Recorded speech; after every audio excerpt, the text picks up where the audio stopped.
आज के इस कार्यक्रम में इस ग्रंथ के लोकार्पण के लिए पधारे आंध्र प्रदेश के सम्माननीय राज्यपाल और भारत के सर्वोच्च न्यायालय के पूर्व न्यायाधीश मान्यवर अब्दुल नजीर साहब जी, इस कार्यक्रम के विशिष्ट अतिथि के रूप में यहाँ उपस्थित एशियानेट के राजेश कालरा जी, सुरुचि प्रकाशन के अध्यक्ष और वर्षों से मेरे मित्र राजीव टूली जी और श्रीमती अनिल लेने अश्विनी जी, सभागार में उपस्थित सभी सज्जन बंधु, श्रद्धेय माता भगिनी, सर्वप्रथम पूजनीय डॉक्टर हेडगेवार जी के जीवन से संबंधित उनकी जीवनी, इसके इंग्लिश में man of the millennia doctor Hedgewar, इस पुस्तक को प्रकाशित करने के लिए सुरुचि प्रकाशन दिल्ली और इसके इंग्लिश में भाषांतर करने वाले स्वर्गीय श्री अनिल लेने जी, ये सभी हम सबकी ओर से अभिनंदन के लिए पात्र हैं।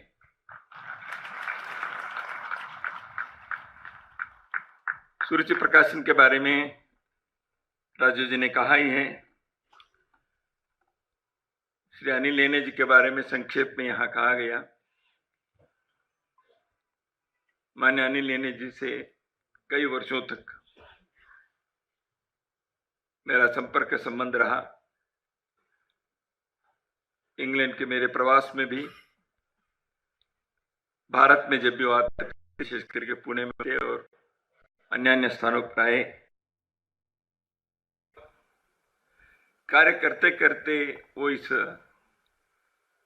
लोक से चले गए। थाईलैंड में, बैंकॉक में वर्ल्ड हिंदू कांग्रेस के तीसरे अधिवेशन में वो वहां भाग लेने आए थे। पहले दिन रहे और तीसरे दिन होटल के रूम से वो बाहर नहीं आए। कार्यक्रम समारोह होने के बाद सभी को लगा अनिल जी नहीं दिख रहे हैं,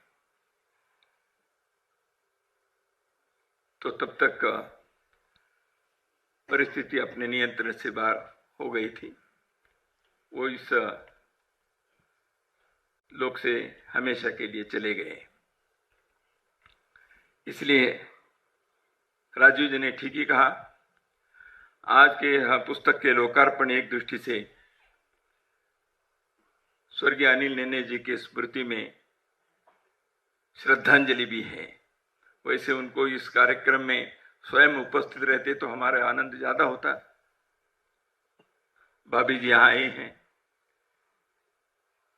इसलिए मैं हम सबकी ओर से अनिल लेने जी को श्रद्धांजलि समर्पित करता हूं। और उन्होंने अपने जीवन में एक ऐसे एक श्रेष्ठ कार्य उन्होंने किया।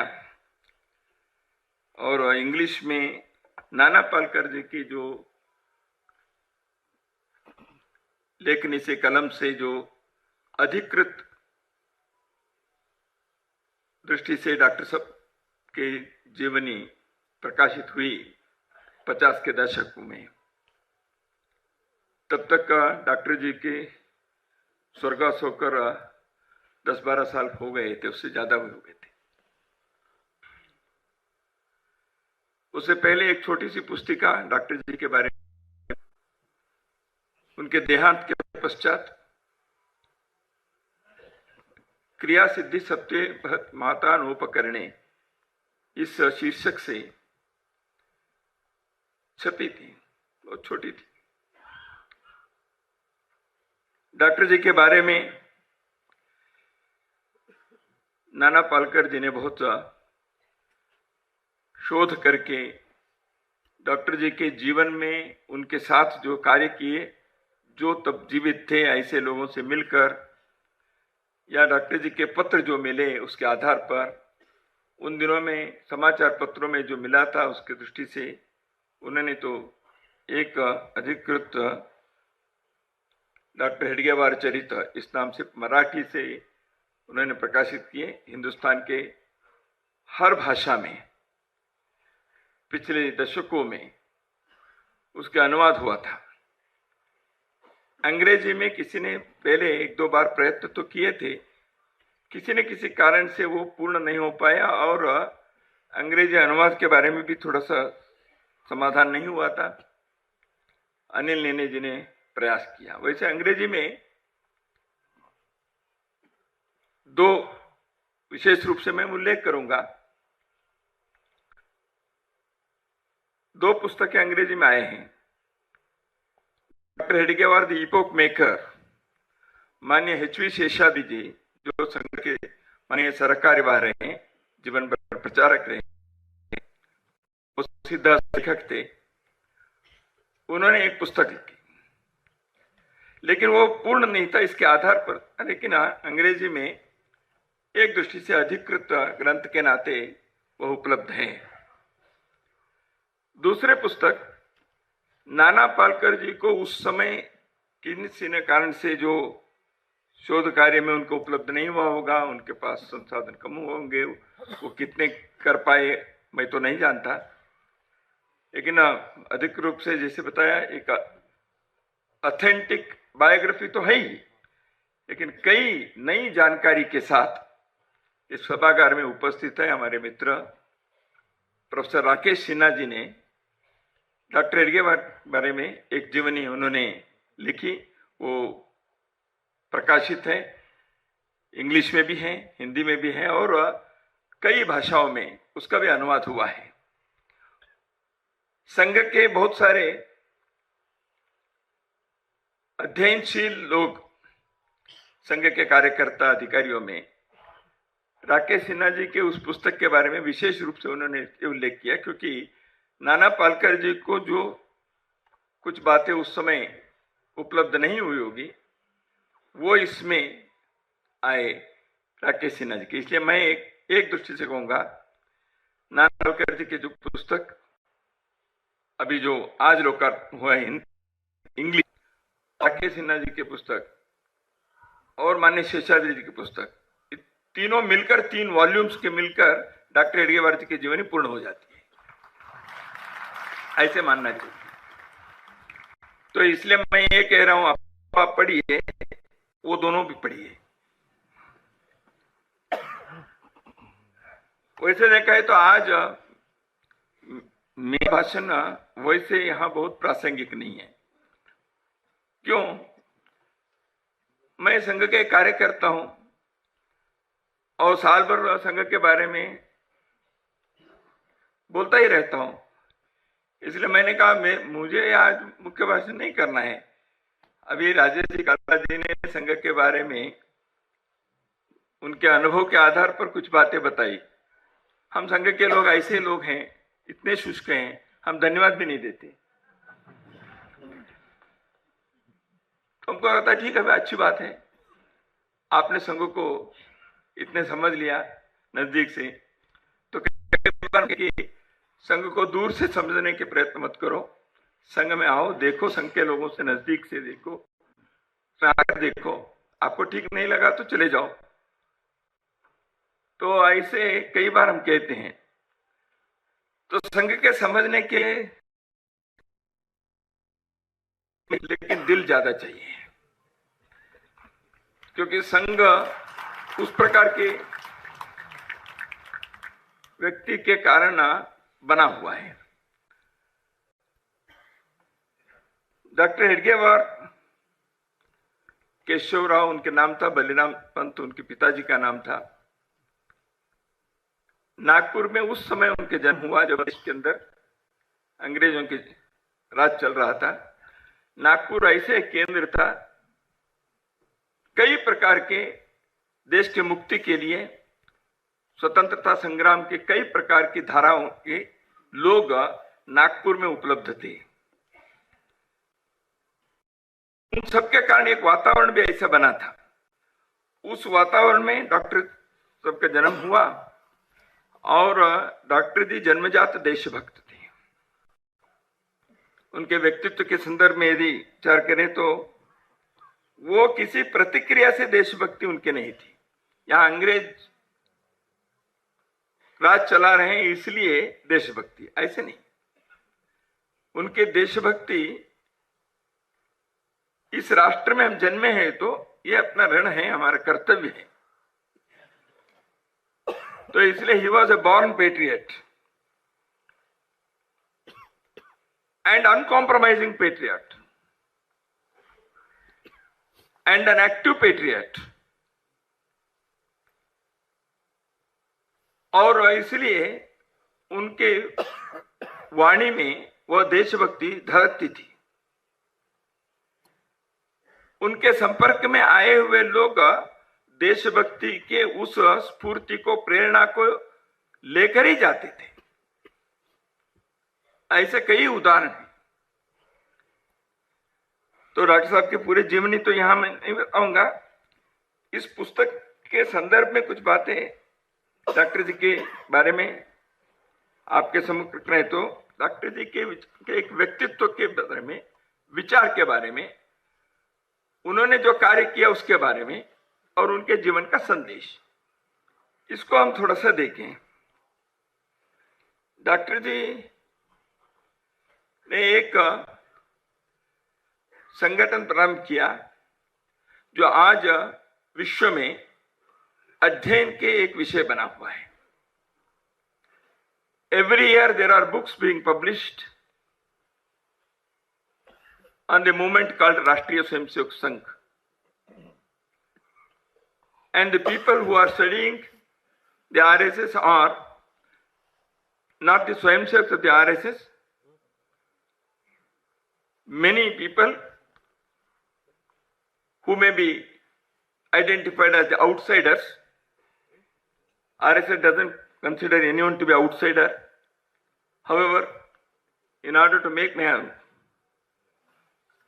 words better understood, I am saying that people who have not worked in the RSS, those who have tried to attend RSS just now, as Rajesh Kalraji was mentioning, people of this country, people of other countries,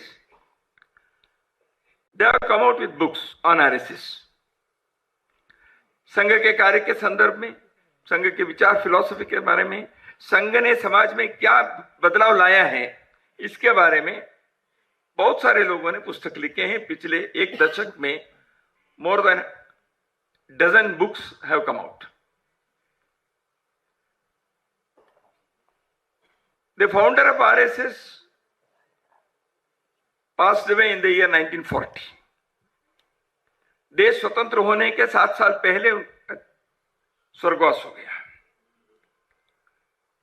तो आज इतने वर्षों के बाद भी doctor hedge बारे में अध्ययन करना, उन्होंने क्या किया ऐसे जिसके कारण से राष्ट्र सर्वोपरि देश के लिए जीवन के हर कण को, हर क्षण को देना चाहिए, ऐसे कहने वाले लोग हर पीढ़ी में जन्म लेते हैं और संघस्थान में ऐसे लोग तैयार होते हैं। ऐसे कौन सा मंत्र, ऐसे कौन सा तंत्र इस महानुभाव ने दिया, यह अध्ययन के विषय आज विश्व भर में बना हुआ है। People are studying not just RSS but the founder of the RSS.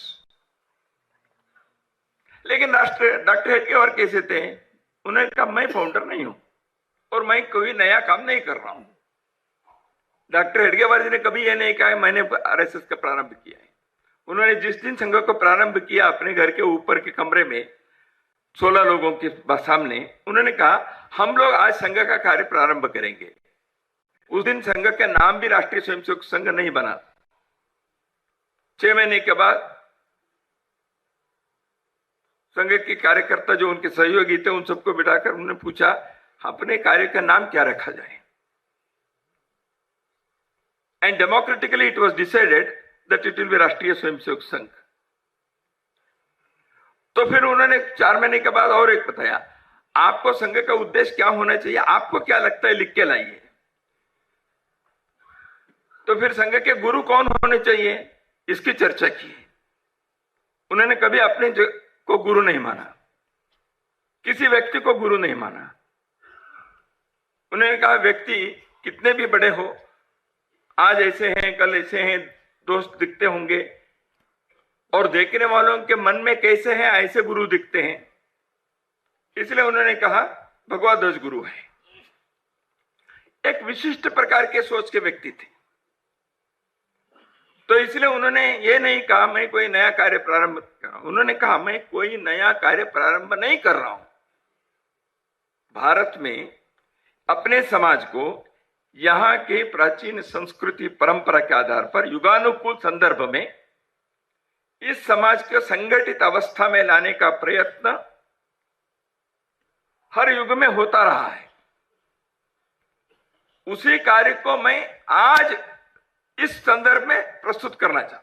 मैं कोई नया कार्य प्रारंभ नहीं कर रहा हूं।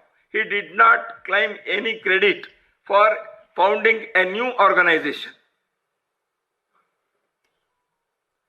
तो डॉक्टर हेडगेवार उस प्रकार के व्यक्ति थे। उन्होंने ये समाज का काम है, समाज के लोग करेंगे। तो इसलिए उन्होंने जब उनको सरसंघ चालक के नाते कार्यकर्ताओं ने किया, घोषित करके उनको प्रणाम दिया, उसके बाद 1933 सितंबर में अपने डायरी में उन्होंने लिख के रखा, इस संघ का जन्मदाता अथवा स्थापकर्ता मैं और आप सब हैं, इसका मुझे पूरी तरह ज्ञान है। दूसरे बिंदु, आपके द्वारा उत्पन्न संघ का आपकी इच्छा एवं आज्ञा से मैं धात्री का काम कर रहा हूं। I am only A midwife.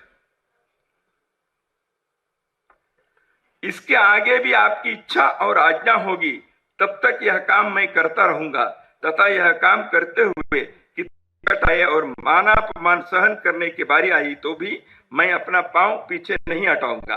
परंतु मेरे इस काम के लिए अयोग्य होने के कारण मुझसे संघ का नुकसान होता हो, ऐसा यदि आपको लगे तो दूसरा योग्य मनुष्य इस स्थान के लिए ढूंढ निकालिए, मैं उनके आज्ञा अनुसार काम करता रहूंगा। डॉक्टर हेडगेवार जी ने कभी ये नहीं सोचा कि मेरा होगा, नेवर। कभी उन्होंने ऐसे नहीं सोचा, कभी ऐसे उन्होंने व्यवहार नहीं किया। उन्होंने सामूहिकता को, टीम वर्क को हर प्रकार से उन्होंने प्रयत्न किया। तो इसलिए डॉक्टर जी के व्यक्तित्व एक आत्मविलोपी तो है ही, लेकिन संगठन शास्त्र के एक ऐसे वो ज्ञाता थे। समाज को संगठित अवस्था में ही दिखना चाहिए, इसलिए संगठन की आवश्यकता। संगठन व्यक्तियों से बनता है, इसलिए व्यक्ति निर्माण की आवश्यकता है। ये दोनों एक ही सिक्के के दो पहलू हैं, व्यक्ति निर्माण का कार्य। देखिए, कोई भी समाज में सभी कहेंगे व्यक्ति कैसे चाहिए भाई, तो कहेंगे देशभक्त चाहिए, ईमानदार प्रामाणिक चाहिए, सेवाभावी चाहिए। ठीक है, कहां से तैयार होगा? से, विद्यालयों की शिक्षा से, समाज के वातावरण से, सामाजिक धार्मिक राजनीतिक नेतृत्व से, इन सब के कारण होना चाहिए। लेकिन हुआ क्या? स्वतंत्रता के आंदोलन में ही लोग एक दूसरे के टांग खींचने वाले क्यों बने? क्रांतिकारियों में एक दूसरे के लोग पुलिस को बताकर उसको जेल के भेजकर अब वो खुद को बचे, ऐसे भी हो गए हिंदुस्तान में। इतिहास देखिए। मैं देश के लिए सर्वस्व समर्पित कर दूं और मुझे कुछ भी नहीं चाहिए, तेरा वैभव अमर रहे, हमारा रहे न रहे। इसको जीवन में चरितार्थ करने वाले लोगों को तैयार किए बिना एक समाज अपने वैभव को नहीं प्राप्त कर सकता। इस विचार से डॉक्टर हेडगेवार जी ने क्रांतिकारी कांग्रेस के विदर्भ प्रांत के सह सचिव बनकर सब उन्होंने स्वतंत्रता आंदोलन के सब प्रकार के कार्य में अनुभव लेने के पश्चात भी ये मूल कार्य की आवश्यकता है, इसको उन्होंने समझा और उनका विचार रखा। उसके लिए शेष जीवन उन्होंने समर्पित कर दिया। And the result is there for all of us to see now. ऐसे एक संवेदनशील व्यक्ति, साहसी, धीरज भी रखने वाले, के को एक एक बिंदु उन्होंने कैसे होने चाहिए, मनुष्य के साइकोलॉजी, व्यक्तिगत दृष्टि से, सामूहिक दृष्टि से, the individual psychology and the collective psychology, इसको उन्होंने समझा। मैं समय के अभाव से इन सारे विषयों के विस्तार से नहीं बताऊंगा। There have been many studies on this. Leadership quality को कैसे डेवलप करना चाहिए, टीम वर्क को कैसे डेवलप करना चाहिए, इसके बारे में डॉक्टर हेडगेवार जी ने जो किया, आज मैनेजमेंट के विद्यार्थियों के लिए स्टडी का विषय बना हुआ है। ऐसे पुस्तकें छपी हैं। तो इसलिए संगठन शास्त्र के एक न केवल ज्ञाता है, संगठन के निर्माता है। और विचार के दृष्टि से, जैसे मैंने कहा, प्रखर, उसके लिए कुछ भी करने के लिए तैयार। देश की स्वतंत्रता के लिए 2 बार वो जेल यात्रा किए, 1921 में और 31 में। उन्होंने स्वतंत्रता के हर प्रयास में कार्य किया, स्वतंत्रता आंदोलन में। तो राष्ट्र समाज के एक आत्मविश्वास को, पुरुषार्थ को जगाए बिना राष्ट्र वैभव संपन्न नहीं हो सकता। अपने समाज में 3 प्रकार के दोष हैं। कालक्रमेण हम समाज के अंदर ये अवनति आ गई। एक, हम आत्माभिमान शून्य हो गए, lost our self-respect as a nation. Second, Dr. Ji found that we are unable to give up our selfishness. एक आत्म केंद्रित, सेल्फ सेंट्रिक हो गए। मैं पहले, बाद में देश। तीसरा, संगठित रूप में रहने के साथ चल नहीं सकते। 4 लोग इकट्ठा आएंगे तो हमारे अलगाव क्या क्या है, कैसे हम भिन्न हैं, कैसे हम समान हैं, ये कम हो जाता है। इन 3 दोषों को उन्होंने आइडेंटिफाई किया और उसके आधार पर समाज के लिए उन्होंने कहा। इसलिए संस्कृत में एक केशवाष्टकम करके जो डॉक्टर हेडगेवार के बारे में रचना हुई है, उसमें यही कहा है, यो डॉक्टर एति पिछजाम पदमा दधानो विज्ञातवान भरत भूमि रुजान निदानम संघौषधम सुदपादि न वंचयेन तम केशवम मोहरा मनसा स्मरामि। वो डॉक्टर थे, डॉक्टरी पढ़ाई की, प्रैक्टिस तो नहीं किया, लेकिन वो डॉक्टर ने भारत भूमि के जो रोग है इस मिट्टी के, उसको उन्होंने पकड़ा और उन्होंने एक औषध तैयार किए, संघौषधम, उसको दिया। इस कारण से वो रोग दूर होने की स्थिति आ गई। ऐसे इसमें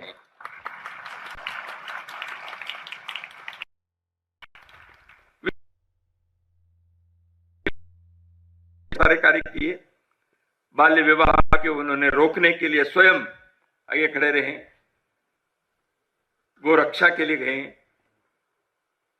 संघ के पहले दिन से जाति, अस्पृश्यता, इस विषय के बारे में कभी सोचा तक नहीं है।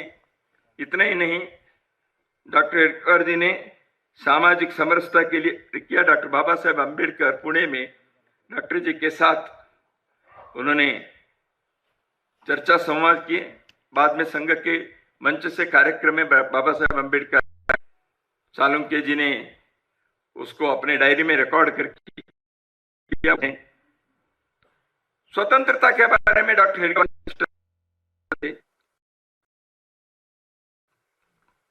नाक में कांग्रेस का कॉन्फ्रेंस हुआ।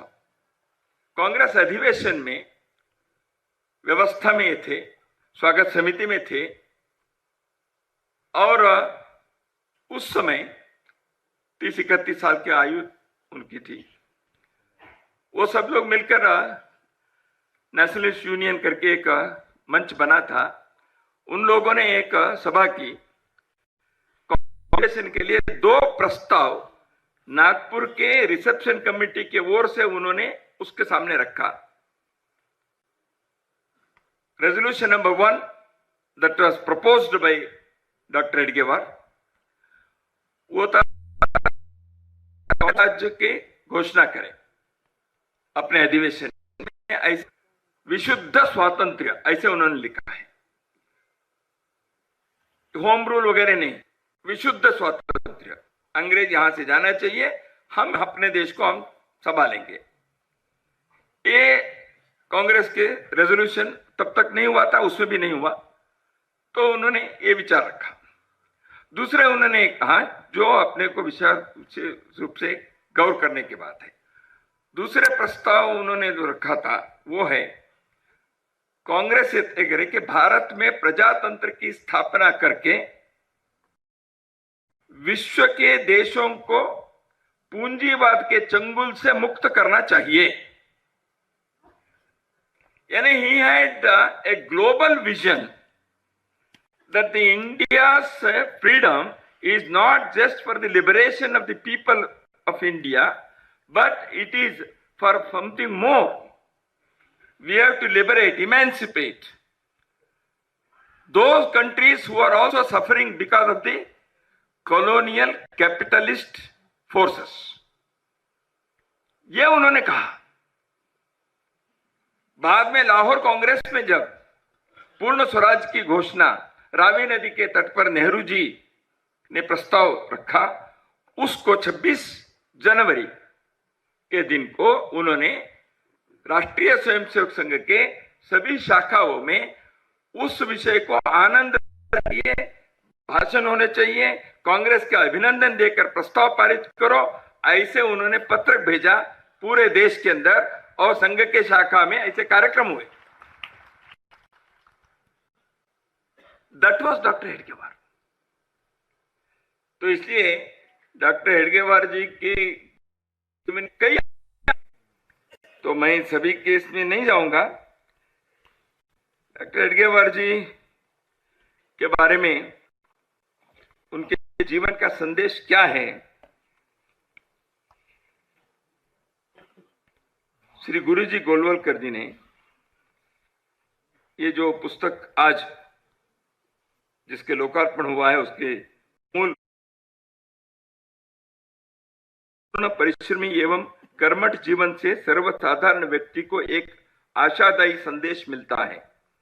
दरिद्रता, प्रसिद्धि विहीनता, बड़ों की उदासीनता, परिस्थिति की प्रतिकूलता, पग पग पर बाधाएं, विरोध, उपेक्षा, उपहास आदि का कटु अनुभव के साथ स्वीकृत कार्य की पूर्ति के लिए आवश्यक साधनों का अत्यंत अभाव आदि कितनी भी कठिनाइयों के मार्ग में आए तो भी अपने कार्य के साथ तन्मय होकर मुक्ति से सुख दुख का माना अपमान, यश अपयश आदि किसी की भी चिंता न करते हुए यदि कोई प्रयत्नशील रहेगा तो उसे अवश्य सफलता मिलेगी। यही संदेश डॉक्टर हेडगेवार जी के जीवन का है। आप अपने रास्ते में बाधाएं आएंगी, लेकिन आपके रास्ता का मार्ग है। हमारे हृदय के अंदर हमने ये संकल्प है, इस मार्ग पर मैं जाऊंगा, लक्ष्य प्राप्त करूंगा और किसी भी प्रकार के कॉम्प्रोमाइज, समझौता नहीं करूंगा और जीवन को स्वच्छ, चरित्रवान, शुद्ध रखूंगा। ऐसे जो करके आगे बढ़ेगा उसके लिए आज नहीं तो कल सफलता मिलना ही चाहिए। यही डॉक्टर जी का जीवन का संदेश है। माननीय ठेंगड़ी जी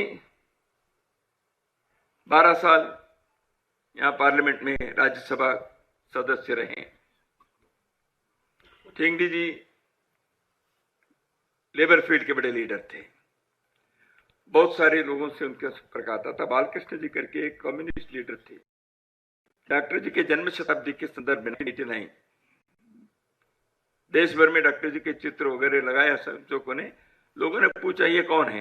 ये आरएसएस का। आरएसएस जानते हैं? अच्छा ये है क्या आरएसएस का फाउंडर? लोगों को मालूम नहीं था, क्योंकि 1980s में देश में ये सारे इंटरनेट मीडिया वगैरह नहीं थे। आज गूगल में हर चीज मिल जाती है, उन दिनों में नहीं थे, तो इसलिए लोगों को मालूम नहीं था ये कौन आदमी है। कभी देखा नहीं, कभी चित्र देखा नहीं था। तो उस समय एक इसी पार्लियामेंट के किसी परिसर में 3-4 लोग बैठकर चर्चा कर रहे थे। माननीय ठेंगड़ी सुन रहे थे। तो एक व्यक्ति ने कहा, बालकृष्ण जी कम्युनिस्ट लीडर वो भी थे, वो भी राज्यसभा में थे। तो बातचीत में कहा थे, हु रिमेंबर्स डॉक्टर हेडगेवार कर रहे हैं? तो बालकृष्ण जी ने कहा, ठेंगड़ी जी ने कुछ नहीं कहा। तो बालकृष्ण जी ने कहा, you can not speak like that. देखो आदमी आज प्रसिद्ध होते हैं, दिखते हैं, ऐसे हमको लगता है, ऐसे नहीं है। The greatness of a person has to be measured by the length of the shadow that is cast in the future times. These were the words of Sri Balakrishnan ji, quoted by Dattopant Thengdi ji. इसलिए doctor जी के जीवन के, कार्य के, संदेश के, विचार के कारण उनके जो छाया आगामी भविष्य में लंबे दूर तक मिलते हैं, उस व्यक्ति को महान करते हैं। मैन ऑफ द मिलेनिया कहने में वो सार्थकता है, ऐसे मैं मानता हूं। नमस्कार।